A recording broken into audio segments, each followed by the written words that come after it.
Kwa majina mimi naitwa Karanja, MCA Naivasha East.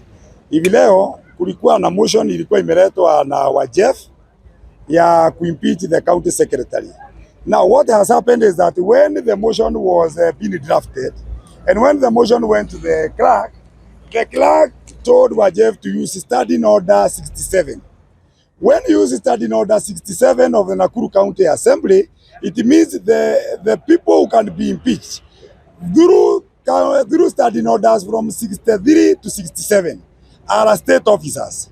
So what happened is that when we scrutinize, we saw that the county secretary is so junior. In actual sense, he should not even have come to the assembly because his office is really clerical.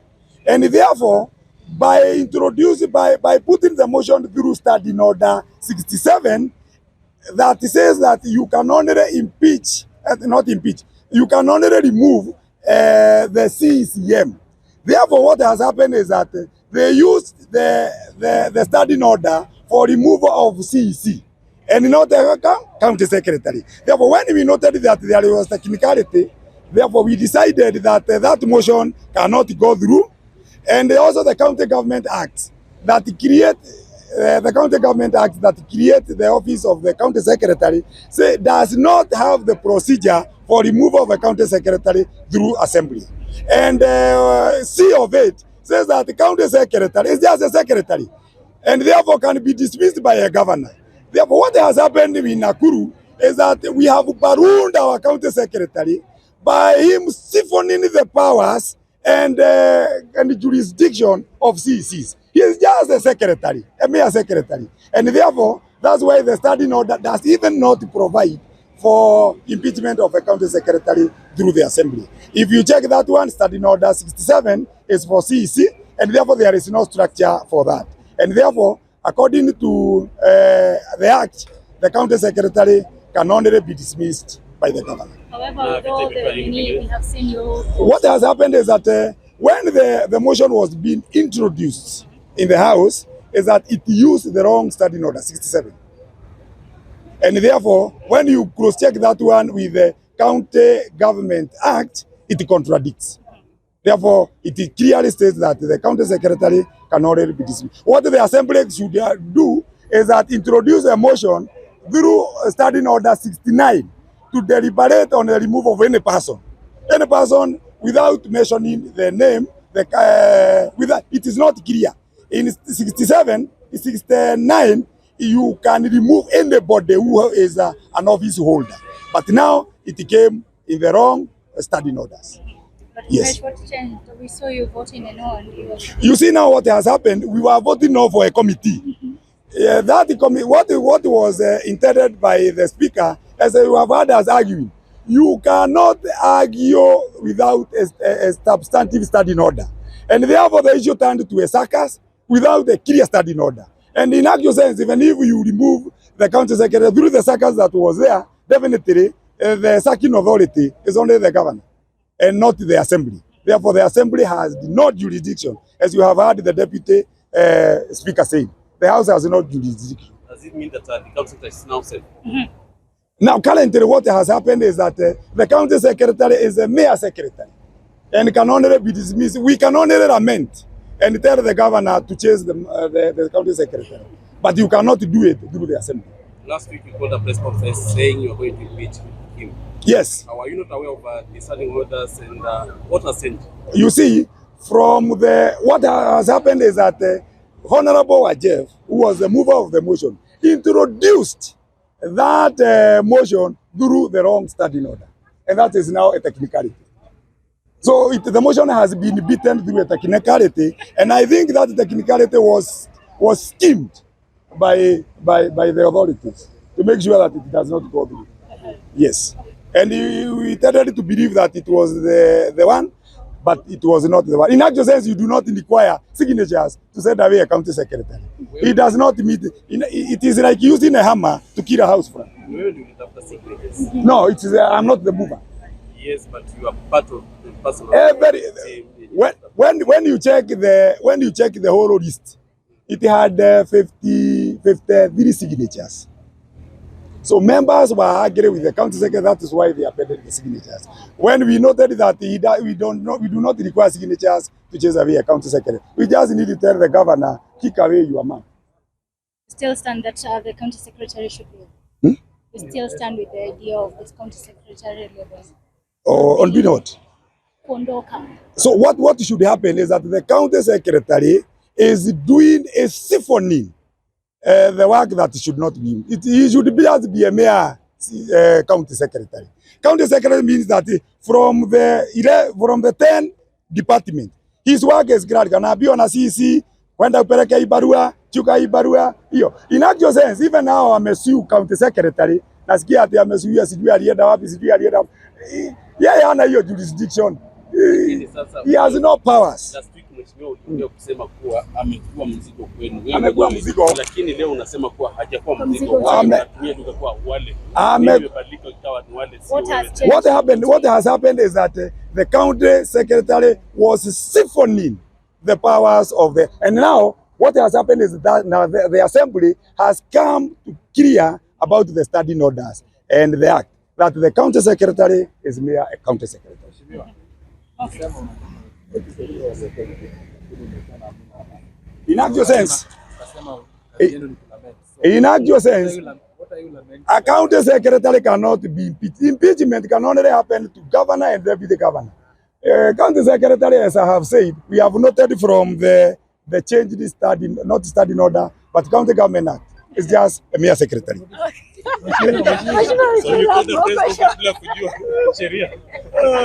Shall we do this? Okay, thank you. My name is Alex Langat, the majority leader of this great county of Nakuru. This morning, I really want to thank our MCAs for reasoning and looking at things in a very, very sober way. The subject matter that was before the House, matters of impeaching a county secretary, of course, it is provided for in the law. The County Law Act of 2023, the amended one, clearly states how a county secretary is supposed to come in place, how he's supposed to be hired. And also in subsection 3A, it provides for us on how a county secretary can be removed from the office. When we look at our standing orders also, there are things that may not have appeared so clear in our standing orders. But the standing order number 1 of the county assembly provides very clearly in cases where you have tried to look at the common practices, where you have tried to see what has happened elsewhere, because we are allowed to refer, and you find that there is no reference, the speaker of that assembly is given authority to make a ruling. So there is always no lacuna in the law that this thing can never be done or that one can never be done. So what has happened today is that our friends who wanted to take Dr. Mwaura home finally came to their senses at the last minute to realize that we are only persecuting a very innocent man. We were shedding blood for things that does not meet the threshold, because there's a threshold for removing somebody.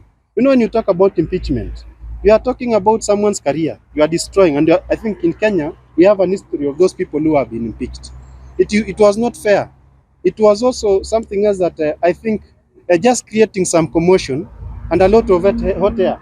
I'm sure if I addressed this press about a few days ago, everybody knew that today Mwaura was going to go home.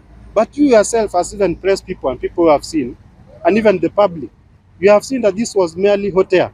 Because even before we started debating the motion, the same clique of people, the same people who are uttering a lot of fire, they are the first ones to say, no, we should not be able to go forward. But of course, since it was already the property of the assembly, we had to move on with it. You could not kill a motion that has already been brought in before we debate about it. So that's why we realized at the first beginning, we had to debate about that motion. They wanted to withdraw before we debated. And that's why we said, no, it must be in the floor so that it reaches its conclusiveness. So that we don't continue joking with Kenyans. We don't continue experimenting with lives of officers. We don't continue making fun, because today, honestly, that appeared as fun.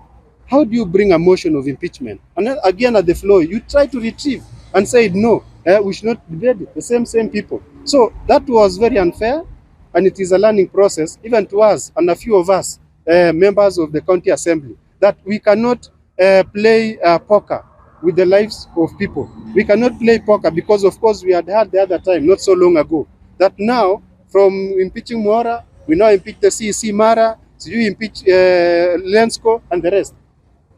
Those terms are never sweet. When you are an officer with a career, talking of an impeachment, those are not words to be able to take lightly. So I am very grateful for today. At least we have been able to prove something that we had not done before, that whatever has been happening, and now this is also a lesson to the press people, that sometimes we rush to take a lot of hot air and instill fear among the people because we really think there is a substantive issue. But at the end of the day, there is no substantive issue. It's just hot air trying to go around and maybe looking for popularities type of politics. So I want to thank the MCAs as their leader, and actually they have done the best. I think you have seen at the end of the day, when we went to the real, when the rubber really needed to meet the road, when we now look for the real numbers, not the shouting, not the addressing of the press. When we really went for the real numbers, I think you saw that not even one had the guts of voting a yes. Thank you so much.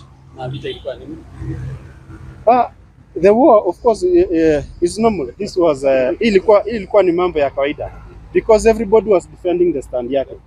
So the temperatures went high as people were trying to defend their own stand. And of course, there was also an attempt to grab the mayor so that at least, when you lose, anybody, when you are losing, you don't want to lose. You'd always do anything that is doable so that you don't lose. So I think what has happened, very gracefully, we really thank God, and it is a good thing. So it's a learning process. We really thank God for this victory so that it does not become a precedent, and this should not happen anywhere. Of course, as I stated, when you look at the history, there is no single day and there is no single place that you can quote where a county secretary has been impeached. In fact, this would have been history. If Nakuru would have gone that direction, we would now have a point of reference that at least in Nakuru a county secretary was impeached. But I think we are happy that we are not going to be in the books of history for doing the wrong things. Thank you. My name is PM Njoroge, MCA for Moringat. And I would like to say that the proponents of this impeachment motion had their opportunity to table the motion and also level a number of accusations against the CS.